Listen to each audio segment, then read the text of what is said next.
Hey my loves, it's Kaylin Rose and I'm back with a video today. To those of you who don't know me, welcome to my faith-based channel. It's a prophetic ministry. And to those of you who are returning, welcome back. So today's message, prophetic message, is that your situation isn't dead. Your life isn't dead. Whatever you're going through that looks non-existent, that looks ruined, that looks like there is going to be an impossible change, God has his hand on it. God is about to resurrect it in your life. God is about to resurrect you. God is going to resurrect that family member you've been praying for. God is going to resurrect your finances. God is going to resurrect your career. God is going to resurrect your health, your overall mental, emotional, and physical well-being. Everything within you, he's going to resurrect. So this comes straight out of Mark 5, verses 35 through 43. And so we're going to get straight into it. I want to read all the verses so y'all get the context. While Jesus was still speaking, some people came from the house of Jairus, the synagogue leader. "Your daughter is dead," they said. "Why bother the teacher anymore?" Overhearing what they said, Jesus told him, "Don't be afraid, just believe." He did not let anyone follow him except Peter, James, and John, the brother of James. When they came to the home of the synagogue leader, Jesus saw a commotion with people crying and wailing all loudly. He went in and said to them, "Why is all this commotion and wailing? The child is not dead, but asleep." But they laughed at him. After he put them all out, he took the child's father and mother and the disciples who were with him and went in with where the child was. He took her by her hand and said to her, "Talitha kum," which means, "Little girl, I say to you, get up," which means arise. Immediately the girl stood up and began to walk around. She was 12 years old. At this, they were completely astonished. He gave strict orders not to let anyone know about this, and he told them to get the girl something to eat. Go get you a nice fat burger, salad. Go get you something good. Go get you some salmon and mashed potatoes. Anyways, so when we unpack this, let's unpack this. Why would Jesus tell someone whose daughter looks dead to not be afraid, just believe? Well, for many of you, it is scary walking by faith. I'm a living witness that when everything in your life goes against it, you can be scared and vouching for yourself, because you have no evidence that God is going to do what he said he's going to do. But that's why he says, just believe. So I just want to let someone know out there that it's okay to feel afraid.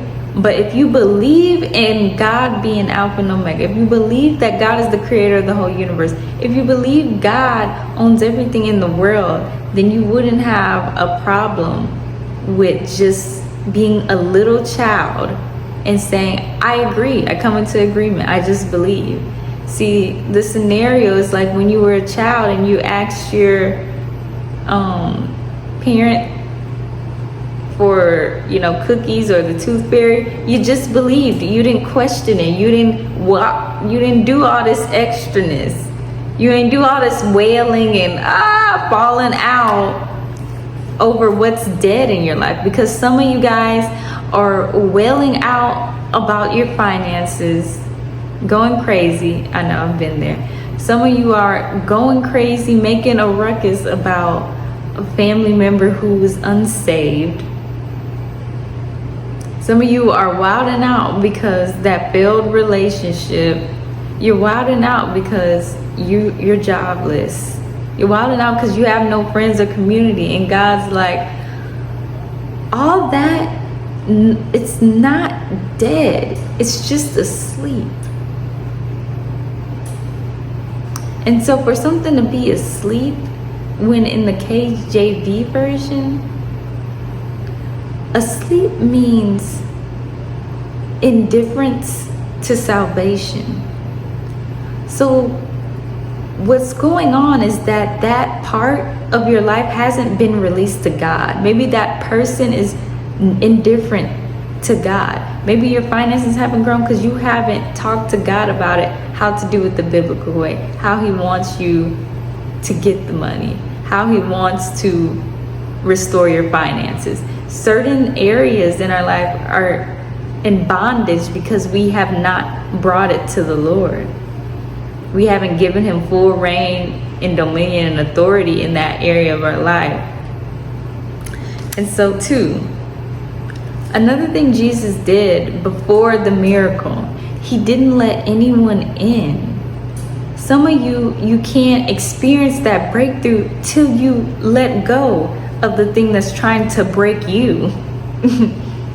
Let me say that again. Some of you can't get to your breakthrough until you let go of the thing, the people, the drug, the habit, the spouse, the relationship, the family member that's trying to break you.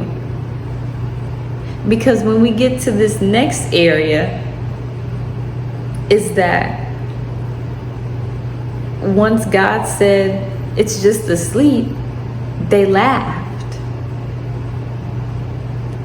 So the people that you're telling your dreams to, the people that you're wailing out and crying over, they're the same ones that don't believe in you. They're the same ones laughing at you because Jesus said he overheard. So that means God knows the conversations that are going on around us when we pour out our heart to people closest to us. We're over here confiding in them, and they're over here laughing, mocking with unbelief, hoping and believing that it'll never happen for you because of what it looks like. So you never want to let anyone know your next move when you're in a season or period of transition and feeling like you're on the verge of a breakthrough. You need to be silent and just with the Lord. So next, after he takes them into the room and he tells her to lead the kumin, the significant part here for me was that he took her by her hand. He took the girl by her hand and told her, arise. This is so huge because to arise also means from a place of inactivity, ruins, obscurity. Nothing's going on over there, desolate, barrenness. It's a place where no matter how hard you have tried to excel in that area in your life, nothing comes to pass, nothing works out. In fact, it seemed like things have gotten worse. I've been there, wondering how are people moving ahead in business or something, and I'm over here, I tried everything I can't get this, can't get an order, can't get a customer, can't get anything.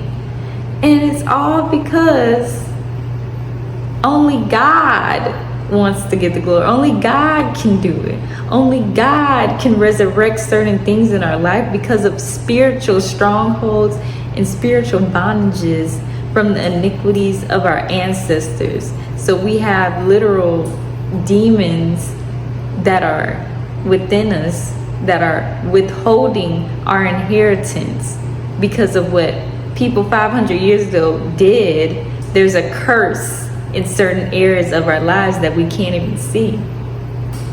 But I believe the hand is significant because it's showing that God has his hand on that part of your life. See, you might have your hand in this area, you might have been able to get ahead in this, you might have been able to do certain things on your own, but God's like, this one, this one is gonna be all on me, because it's literally an impossible situation that you can't touch. You can't do anything about it. You have no way. You have no means. But it's all for God to get the glory, and a miracle to happen. Everything has to have the odds against you. Everything has to look impossible. Otherwise, it's not a miracle. So having the hand of God in your life is so crucial when you are in distress, when you are going through it, when you are having barrenness in a certain area of your life. Because one touch from God can take you from broke to rich. One touch from God can take you from sick to healed. One touch from God can literally have a family member saved as a result of your faith. Seeing that you have changed and you're not the same person anymore. That's what the hand is so significant. When God has his hand in it, you take your hands off of it and you let him do what only he can do, and he will raise that inactivity up. Because once it's not inactive anymore, immediately you'll be able to do things that you haven't been able to do for 23 years. That's how you know it's God. That's how you testify with a testimony that it's God. I'm a living witness, because on this year of the bride fast, I got delivered from 2 things. But the one that was most astonishing was like eating fast and gluttony. Because what I tried to do on my own, I couldn't stop. But with one touch from God, I didn't have the problem anymore. I was literally delivered from overeating and eating so fast. I didn't know how to eat slow, and I thought it was impossible. But I kept praying. I was fasting, and I felt the day where it left. And just a little story about that, how spiritual warfare really is real, and how demons really do exist, is because if you are with the year of the bride fast, you'll find out about the strong man. And the strong man is that demon in your life that has been holding you hostage and in bondage and controlling all other areas. Like, this is the main demon that has kept you from perhaps getting married, the main demon that has been causing you to not reach finances, the main demon that has been causing rejection, abandonment, and low self-esteem and sickness. It all stems from that one demon. And for me, that was gluttony, the spirit of gluttony. And a strong man is someone who pops up in your dream or literally at your door, because the wicked spirit that leaves your body, it goes to find another host and a place to live. It seeks rest. So it inhabits another open body. And I've actually had the strong man visit my actual place. It wasn't in a dream, knocking on my door angry. The devil is angry when you get deliverance from something that was holding everything, holding your whole entire life back. Like the years of the cankerworms, that strong man, he's the main common denominator. He's been the alpha and the omega demon in your life, keeping you from receiving anything good. So that's why the devil's mad, sending strong mans, trying to get that spirit. That spirit wants to come back to its house, but it's cleaned up. It's cleaned up on the inside. God cleaned me up, cleaned it out of me. And so I knew better. I wasn't even scared, because before I knew what that was, the strong man visited me before the fast. And then I found out through Tiffany Montgomery and Pastor Ewing that this strong man visits before you go into a fast and during. So that's what happened for me. Whole testimony of One touch from God liberated me to be able to do a lot more than I was ever able to do, and to have a whole new set of healing going on, because a lot stemmed from that gluttony. Not only that, I found out the other strong man that was in my life was lesbianism and homosexuality, because I was getting texts from LGBTQ community centers having my number out of nowhere. So when you're on a fast, like a 25-day fast, whatever is raging against you, that's the spirit that has been trying to hold you bondage and keep you in a covenant, an evil demonic covenant in the spiritual realm. And so I'll get more into that, but that's what was going on with me, getting deliverance from evil demonic covenants that have nothing to even do with my parents, but it goes way back to people in our bloodline that we have never met and never knew. So I just want to let someone know that the reason you have been barren, maybe you've been facing poverty and you can't understand why is it hard for you to make money. Why are you so fearful? Why are you so anxious? It ain't got nothing to do with you. That insecurity, that passiveness, that lack and scarcity mindset, that anger, that bitterness and unforgiveness, it dates back to someone who has a curse on their life for sinning against God, for serving Satan, and God honors covenant. So you got to break down those evil covenants in order to be established under God's new covenant. So I just want to leave you guys with a couple nuggets. The nuggets that we're going to leave with is that one, all is required for your breakthrough, for you to rise up, is belief and faith that God will do it for you. Next is going to be, you have to remove the unbelievers. Whoever God has been telling you to let go, you're going to have to, it's some circumcision, you're going to have to cut it off. Number 3, you're going to have to eat the right food when you do cut it off. Walk with the wise, become wise, or else, as a dog eats its own vomit, as a dog returns to its own vomit, a fool returns to its folly. So if you're hanging around the same crowd, you're just going to engage in the same behavior and get back in the same demonic stronghold and evil covenant that God is releasing you from. And lastly, don't let anyone know when God does certain breakthroughs, because some of them might be mind-blowing to the point like he gives you a business idea, he gives you insight or revelation into your marriage.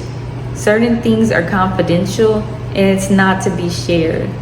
Only share what God allows you to share, and if he does want you to testify, then you do it at its appointed time, but not always immediately, because everybody ain't happy for your breakthrough. So I love you guys, and I hope you guys have a blessed day to know that you are about to arise and have a flow coming into an area that has never been seen before, that you've never had so much prosperity in. It's gonna be an overflow. God's about to do it. God's about to blow your mind, and he has his hand on your life, and you know it's God because it happens with speed. God could do it in one day, immediately. Like, that's what happened for me. So I love you guys.